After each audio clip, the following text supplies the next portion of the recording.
آپ یہ چیز سمجھ لیں تو آپ کے 80% مسئلے کیا 90% مسئلے حل ہو جائیں گے. Golf between our life style and the Islamic فلسفی. سیڈنس کی بہت بڑی وجہ یہ ہے میں نے ہی دنیا کو سر پہ چڑھایا ہوا تھا, اس لیے دنیا جو ہے میرے سر پہ ناچ رہی تھی. دنیا کو جب سر پہ نچانا ہے, سر پہ چڑھانا ہے, تو پھر دنیا تو ناچے گی نا. ایک صحابی نبی صلی اللہ علیہ وسلم کے پاس آئے اور مفلسی کی انہوں نے شکایت. تو اللہ کے نبی صلی اللہ علیہ وسلم نے کہا کہ 100 بار سبحان اللہ و بحمدہ سبحان اللہ العظیم پڑھو آفٹر فجر. ہفتے غلط ایکسپیکٹیشنز لگا لینا. کس سے؟ لوگوں سے. اور جتنی غلط ایکسپیکٹیشنز لوگوں سے لگائیں گے اتنا غم ہوگا, اتنا دکھ ہوگا, اتنا جو ہے وہ دل ٹوٹے گا. اوکے. اور جب ہم لوگوں کے لیے جینے لگ جاتے ہیں, یہ حدیث سے ثابت ہے کانسیپٹ, کہ نبی اکرم صلی اللہ علیہ وسلم نے فرمایا کہ whoever pleases people by displeasing Allah, تو نہ اس سے لوگ خوش ہوتے ہیں نہ اس سے اللہ خوش ہوتے ہیں. Okay. and whoever pleases Allah, even though he may displease people, then Allah will be pleased with him and he will make people pleased with him. بہت سے لوگ کی غم کی وجہ یہ ہے کہ انہوں نے اپنے سٹینڈرڈز اور ویلیوز لوگوں کے مطابق بنا لی, and now it's difficult to cope up with them. اب ہم بڑا کازز کی طرف آتے ہیں. میں نے کچھ 5-6 کازز نکالی ہیں, ہو سکتا ہے اور بھی بہت سی کازز ہوں. اوکے. لیکن یہ موسٹ کامن کازز جو مجھے نظر آئی ہیں جس کی وجہ سے آج کے لوگ بہت زیادہ غمگین رہتے ہیں. دیکھیں ان میں نمبر 1 ہے standards and values taken from people. بہت سے لوگ کی غم کی وجہ یہ ہے کہ انہوں نے اپنے اسٹینڈرڈز اور ویلیوز لوگوں کے مطابق بنا لی, and now it's difficult to cope up with them. اب بڑا مشکل ہو رہا ہے انہیں ان چیزوں کو کوپ اپ کرنا. یہ وہ والی سیڈنس ہے جب انسان وہ بننا چاہتا ہے جو وہ اصل میں نہیں ہے. اور میجورٹی یوتھ کے ساتھ یہ معاملہ چل رہا ہے کہ ہم کمپیریزن بہت زیادہ کرتے ہیں. چونکہ ہم کمپیریزن بہت زیادہ کرتے ہیں کہ فلانے کے پاس یہ ہے, فلانے کے پاس وہ ہے, فلانا تو ایسے ڈریس اپ ہوتا ہے اور یہ وہ ویسے کرتا ہے, وہ ایسے کرتا ہے. تو ایکچولی ہم اپنی ویلیوز اور سٹینڈرڈز نہیں بنا رہے, ہم دوسروں کی ویلیوز اور سٹینڈرڈز بنا رہے ہیں. اور دوسروں کی ویلیوز اور سٹینڈرڈز بنا کر ہم سونے کے پنجرے میں پھنس جاتے ہیں. اوکے. اس میں چھوٹی سی آپ کو بات سمجھاتا ہوں, آپ کو بات سمجھ آ جائے گی. 2 لوگ تھے ایک ہی آفس میں, کولیگز تھے. ایک جو تھا سیم پوزیشن پہ تھے. اوکے. دونوں کی پوزیشن سیم تھی آفس میں. ایک جو تھا بڑی اچھی فیملی سے تھا, بیک گراؤنڈ اس کا اچھا تھا, he could afford a good car. اس کے پاس جو ہے وہ ہونڈا سٹی تھی نئی. دوسرے نے دیکھا کہ یار اس کے پاس ہونڈا سٹی ہے, میرے پاس بھی ہونڈا سٹی ہونی چاہیے, کیونکہ سٹینڈرڈ تو یہ ہے. اب تو میں جو ہے اس پوسٹ پہ آ گیا ہوں, تو اس پوسٹ کا سٹینڈرڈ یہ درکار کرتا ہے, میری شان یہ ہونی چاہیے کہ میرے پاس بھی ہونڈا سٹی ہونی چاہیے. لیکن اس نے یہ نہیں دیکھا کہ کیا اس کے پاس ہونڈا سٹی لینے کا خرچ جو ہے وہ پیسہ بھی ہے کہ نہیں ہے, یا اس کے پاس ہونڈا سٹی مینٹین کرنے کا پیسہ ہے کہ نہیں ہے. یہ نہیں اس نے دیکھا. نہ اس نے دیکھا کہ میرا پاسٹ ویسا نہیں ہے جو اس شخص کا پاسٹ ہے. آل ہی سی واز ہونڈا سٹی. اب وہ کیا کرے گا کہ پیسے تو ہے نہیں, تو بینک سے لیز لے گا. بینک سے جب وہ لیز لے گا تو اس پہ ایک فائنینشیل برڈن آئے گا اور وہ پھنس جائے گا. اور اگر یہ بات باس کو پتہ لگ گئی کہ اب تو اس کی مجبوری ہے, پیسہ اس کی مجبوری ہے, اب یہ انڈیپینڈنٹ نہیں ہے, اب تو اس کو پیسہ چاہیے ہی چاہیے, سیلری اس کو چاہیے کیونکہ اس نے 30,000 جو ہے وہ قسط دینی, تو باس فائدہ اٹھا سکتا ہے. باس اسے اوور ٹائم کے لیے بھی روک سکتا ہے, سنڈے کو بھی بلا سکتا ہے, اور اگر وہ نہ کرے گا تو کہے گا چھٹی, کیونکہ اس کو پتہ لگ گئی, اس کی ویکنس پتہ لگ گئی کہ now he needs the job, he needs to be in this job. اب کیا ہوگا کہ اس کو کوپ اپ کرنے کے لیے لوگوں کو خوش کرنا پڑے گا. کبھی اس کو باس کو خوش کرنا پڑے گا. He has to live in fears. اس کو ہر وقت فیئرس میں رہنا پڑے گا کہ مجھ سے یہ غلطی نہ ہو جائے, مجھ سے یہ نہ ہو جائے, مجھ سے وہ نہ ہو جائے, پھر میں کہاں سے دوں, 30,000 کہاں سے لے کر آؤں گا, اگر میری جاب ہی چلی جاتی ہے تو بات ختم ہوگی. جبکہ دوسرا جو ہے بڑا ریلیکسڈ ہے, اس نے کوئی لیز ہی نہیں دینی, اس نے کوئی پیسہ ہی نہیں دینا. سو دس پرسن انوالوز ہمسیلف خود سے انٹینشنلی ایک ایشو میں, ایک پرابلم, جو کہ پرابلم کسی نے نہیں کہا. نہ کسی نے اسے آ کے چھیڑا ہے کہ آپ کے پاس ہونڈا سٹی نہیں ہے, نہ کسی نے آ کے تانا دیا کہ آپ کے پاس ہونڈا سٹی کیوں نہیں ہے. لیکن سم ہاؤ اس نے خود سے ایک سٹوری گھڑی اور اس نے کہا کہ نہیں میرا سٹینڈرڈ ہی ہونا چاہیے. اب اس نے خود کو پھنسا لیا, اب وہ سونے کے پنجرے میں بند ہے. دس از کالڈ گولڈن, جو پنجرا ہوتا ہے, سونے کا پنجرا تھا. اوکے. اب وہ لوگوں کو خوش کرنے میں لگا ہوا ہے, اور اس کی اپنی خوشی کہاں ہے, اس کی اپنی خوشی اس سے کوسوں دور. خود وہ خوش نہیں ہے, بس لوگوں کو دکھانے کے لیے زندگی گزاری جا رہا ہے. اسی طرح بہت سے لوگ لوگوں کو خوش کرنے کے لیے ڈیسیجنز لے لیتے ہیں.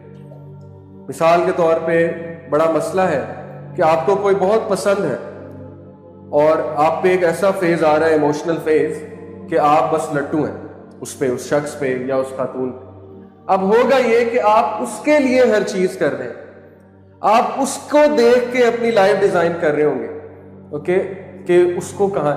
لوگ ایسی ایسی چیزوں میں ملوث ہیں, ایسی ایسی چیزوں میں پھنسے ہوئے ہیں, تو خوش کیسے رہیں گے؟ غمزدہ ہی رہیں گے کہ نہیں فلانے علاقے میں رشتہ نہیں ہوتا, ایسا کرو ڈی ایچ اے گھر لیں. اب ڈی ایچ اے گھر کہاں سے آئے گا ڈی ایچ اے میں گھر؟ اگر تو آپ بہت پیسے والے ہیں پھر تو ٹھیک ہے, لیکن اگر آپ نے اپنے آپ کو اتنا ٹارچر کر کے, اتنا کنسٹرکٹڈ کر کے, اور اپنے اوپر عجیب و غریب بوجھ لاد کے گھر لینا ہے, تو پھر اس گھر کا کیا فائدہ جہاں پہ آپ کو مینٹل سکون ہی نہیں, صرف اس لیے کہ نہیں جی فلانے ٹاؤن میں رشتہ نہیں ہوتا وہاں پہ. اب یہ کس کے ڈیفائن کیے اسٹینڈرڈ ہیں؟ خود سوچنا چاہیے نا انسان.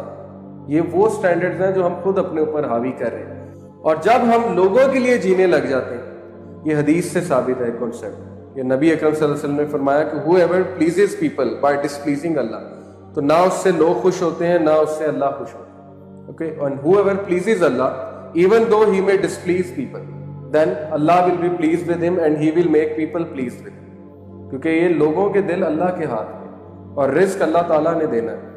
تو دوسروں کے لیے جینا, دوسروں کے سٹینڈرڈز جو ہے وہ دیکھ کر چلنا, یہ دکھ کی, غم کی, ڈپریشن کی نہیں. Depression is something else. انسان کو غم زدہ کر دیتی ہیں چیزیں, انسان کو سیڈ کر دیتی ہیں, کیونکہ انسان سوچتا ہے یار مجھے ملا کیا ہے, میں نے اتنا کچھ کر دیا, اتنا کچھ سیکریفائس کر دیا, لیکن مجھے کیا ملا ہے. اوکے, تو یہ بڑی ایک تنگ کرنے والی اسٹیٹ ہوتی ہے. And that's the reason many people are sad, especially our youth, because they are comparing. Comparison بہت زیادہ ہو رہا ہے, اور کمپیریزن کی وجہ سے somewhere they have lost themself, کہیں نہ کہیں وہ اپنے آپ کو بہت پیچھے چھوڑا ہے اور اب انہیں سمجھ نہیں آ رہا. Number 2, wrong expectations. غلط ایکسپیکٹیشنز لگا لینا. کس سے؟ لوگوں سے. اور جتنی غلط ایکسپیکٹیشنز لوگوں سے لگائیں گے اتنا غم ہوگا, اتنا دکھ ہوگا, اتنا جو ہے وہ دل ٹوٹے گا. Okay, be in this world like a traveller. جس طرح سے ایک ٹریولر رہتا ہے کہ اس نے کچھ دیر کے لیے ایک جگہ جا کے رکنا ہے, ریسٹ کرنا ہے, اور اس کے بعد he will be on his journey. لیکن جتنا آپ دل لگائیں گے زیادہ, جتنا آپ زیادہ سے زیادہ انگروسڈ ہوتے جائیں گے ان چیزوں میں, اتنی ایکسپیکٹیشنز بلڈ ہوتی جائیں گی, اور جتنی ایکسپیکٹیشنز بلڈ ہوتی جائیں گی اتنا انسان کو پھر بعد میں دکھ ہوگا ڈس اپوائنٹمنٹ کا. اوکے, جب اس کو کوئی ڈس اپوائنٹمنٹ آئے گی. So this again is one of the reasons to me. Attach with people of opposite values. یہ سیڈنس کی بہت بڑی وجہ ہے, غم کی بہت بڑی وجہ ہے کہ اکثر اوقات ہماری ویلیوز کچھ اور ہوتی ہیں, اور ہم ان لوگ کے ساتھ اپنے آپ کو اٹیچ کر لیتے ہیں جن کی ویلیوز ہم سے بالکل مختلف ہیں. اوکے, جب دو ٹائرز مختلف ہوں ایک بائک کے, تو بائک نہیں چل سکتی. So how is it possible کہ people with opposite values, opposite ideologies will go on unless and until it's a big compromise. تو بہت بڑا کوئی کمپرومائز ہو گیا وہ ایک الگ بات ہے, لیکن انسان کی خوشی تو افیکٹ ہوگی اپوزٹ ویلیوز کے لوگوں میں رہ کے, ایسے لوگوں کے ساتھ رہ کے کہ وہ کچھ اور سوچتے ہیں اور وہ کچھ اور سوچتے ہیں, مائنڈز نہیں ملتے. تو یہ بھی ایک بہت بڑی ریزن ہے کہ انسان غم زدہ رہتا ہے, انسان گیو اپ کر دیتا ہے کہ اب کچھ بھی نہیں ہو سکتا. And then wrong decisions and blaming oneself. ہر انسان ڈیسیژن لیتا ہے, کچھ اچھے لیتے ہیں کچھ برے لیتے ہیں, ٹھیک ہے.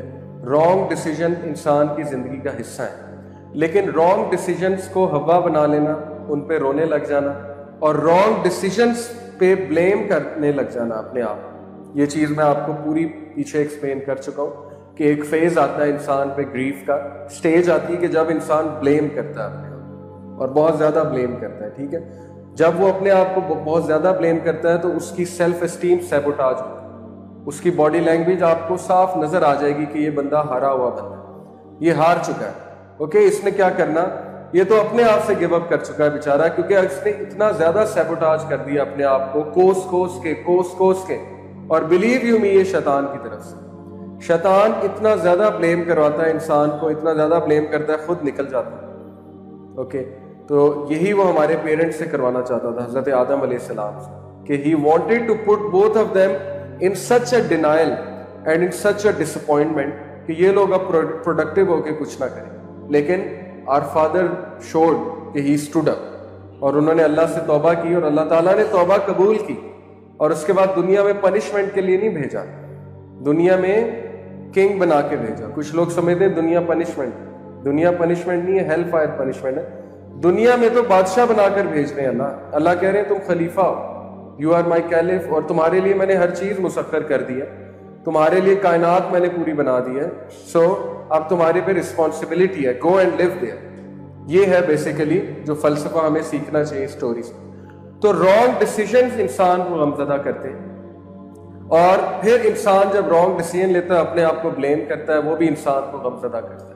بلیمنگ پارٹ, اوکے, ہر وقت انسان بلیم کر رہا ہے, اپنے آپ کو نہیں تو حالات کو بلیم کر دیتا ہے, حالات کو نہیں تو اپنے ماں باپ کو بلیم کر دیتا ہے, اوکے, کہ آپ کی وجہ سے ہوا ہے, آپ نے صحیح نہیں کیا, آپ نے غلط ڈیسیژن لیا تھا, آپ ایسا کرتے تو ویسا ہو جاتا. یہ سب کچھ چل رہا ہوتا ہے اور اندر ہی اندر انسان بہت غمزدہ ہوتا ہے, سیڈ ہوتا ہے. اگر آپ یہ چیز سمجھ لیں تو آپ کے 80% مسئلے کیا 90% مسئلے حل ہو جائیں گے. Golf between our life style and the Islamic فلسفی. سیڈنس کی بہت بڑی وجہ یہ ہے کہ انسان کی لائف میں ایک بہت بڑا گلف ہے بٹوین ہز لائف, ہز فلسفی, his thoughts and the Islamic فلسفی. کیسے؟ اسلام کیا کہتا ہے دنیا کے بارے میں, اسلامک پرسپیکٹو. قرآن آپ پڑھیں گے تو آپ کو پہلے تو یقین نہیں آئے گا, آپ کہیں گے یہ افسانوں کی کتاب ہے, کس طرح کی باتیں کر رہے ہیں قرآن, اوکے. پہلے تو آپ حیران ہو جائیں گے کہ ایسے, اگر آپ غور کر رہے ہیں, تدبر کر رہے ہیں, اوکے. اس کے بعد آپ حیران ہو جائیں گے کہ یہ دنیا کی اوقات ہے, وہ دنیا جس کے لیے میں دن رات پیٹتا ہوں, دن رات میں رونا ڈالا ہوا ہے, تو یہ اوقات ہے بیسیکلی دنیا کی اکارڈنگ ٹو دا قرآن. وہ ٹینشنیں جو اس وقت ہمارا سب سے بڑا مسئلہ ہے, وہ صحابہ کی لسٹ میں پتہ نہیں کہاں تھی, میرا خیال ہے کہ پاؤں کے تلے ہوں صحابہ کے لیے وہ ٹینشن. ایک صحابی نبی صلی اللہ علیہ وسلم کے پاس آئے اور مفلسی کی انہوں نے شکایت, تو اللہ کے نبی صلی اللہ علیہ وسلم نے کہا کہ 100 بار سبحان اللہ و بحمدہ سبحان اللہ العظیم پڑھو آفٹر فجر. ہفتے بعد, کچھ دن بعد, ہفتے بعد وہ صحابی آتے اور کہتے ہیں کہ اللہ کے نبی صلی اللہ علیہ وسلم دنیا میرے پاؤں پہ, the world is on my feet. تو کیا خیال ہے, ٹریلینئر بن گئے تھے 10 دن بعد, بلینئر بن گئے تھے, اچانک سے کوئی جو ہے ان کے ہاتھ جو ہے وہ علی بابا خزانہ لگ گیا تھا. نو, ہی فاؤنڈ دیٹ فلسفی بیہائنڈ سبحان اللہ و بحمدہ سبحان اللہ العظیم. وہ اسلامک فلسفہ مل گیا اس صحابی کو, جس کی وجہ سے اس سائڈ کہ دنیا میری ٹھوکر پہ, دنیا از فالوئنگ می. وہ فلسفہ کیا ہے؟ سبحان اللہ و بحمدہ, پاک ہے میرا رب, سبحان, پاک ہے میرا رب جو کہ عظیم ہے, اور اس کے لیے ساری تعریف ہے, سبحان اللہ العظیم. پاک ہے میرا رب اور اس کے لیے سبحان اللہ العظیم, ہی از دا گریٹ. کیا ہے فلسفہ اس کے پیچھے؟ تھوڑا سا سوچیں. پاک ہے اللہ رب العالمین کی ذات, Allah does not commit mistakes, okay. Allah تعالیٰ نے جو تجھے دیا ہوا ہے وہ تیرے لیے بہتر ہے. اگر تجھے اس سے زیادہ مل جاتا ہے, تجھے کیا پتا ہے, تو ایروگینٹ ہو جاتا. اگر تجھے اس سے زیادہ حسن دے دیتے اللہ تعالیٰ, اس سے اچھی پرسنالٹی دے دیتے, تو قابو میں ہی نہیں رہتا. یا اگر تجھے اتنی دولت مل جاتی تو ہو سکتا ہے کہ تو بالکل ہی غافل ہو جاتا. تو یہ فلسفہ وہ صحابی سمجھ گئے, کنٹینٹمنٹ کا فلسفہ, کہ what ever Allah has given me is best for me. It doesn't mean کہ ون شوڈ ناٹ ٹرائی. اس کا یہ مطلب نہیں ہے انسان اپنے آپ کو نکالے نہ اس اسٹیٹ سے, لیکن یہ چیز ہر وقت اس کے ساتھ رہنی چاہیے کہ اللہ تعالیٰ, ہم پتہ ہے اللہ تعالیٰ کی خوشنودی دنیاوی پیرامیٹر سے کرتے ہیں. ہمارے لیے خوشنودی کیا ہے اللہ کی؟ پیرنٹس کیا دعائیں کرتے ہیں بچوں کے لیے کہ اللہ اس کی جاب اچھی لگے, اوکے, یا یہ تعلیم اچھی حاصل کر لے. اور اگر اس نے تعلیم اچھی حاصل نہیں کی, وہ بیچارہ فیل ہو گیا, یا وہ ڈگری نہیں کر سکا جو ہم چاہتے ہیں, ڈاکٹر نہیں بن سکا, انجینئر نہیں بن سکا, تو ہم اس کو کیا ایکویٹ کرتے ہیں کہ بد نصیب ہے بیچارہ, بد قسمت ہے, اس کو ملا نہیں, چیز نہیں ملی, یا اللہ تعالیٰ نے شاید میری دعائیں نہیں سنی. جبکہ صحابہ دنیا مانتے تھے, دنیا تو ویسے ہی گارنٹیڈ ہے, رائٹ. دنیا تو اللہ نے کافر کو بھی دینی ہے, دنیا تو ہر محنت کرنے والے کو دینی ہے. لیکن وہ یہ سمجھ گئے تھے کہ اصل چیز کچھ اور, اصل چیز کیا ہے؟ ہدایت. اصل چیز کیا ہے؟ نصیب. اصل چیز کیا ہے؟ رزق. تو وہ ہمیشہ اللہ سے ہدایت کی دعا کرتے ہیں کہ اللہ تعالیٰ ہدایت میں رکھنا.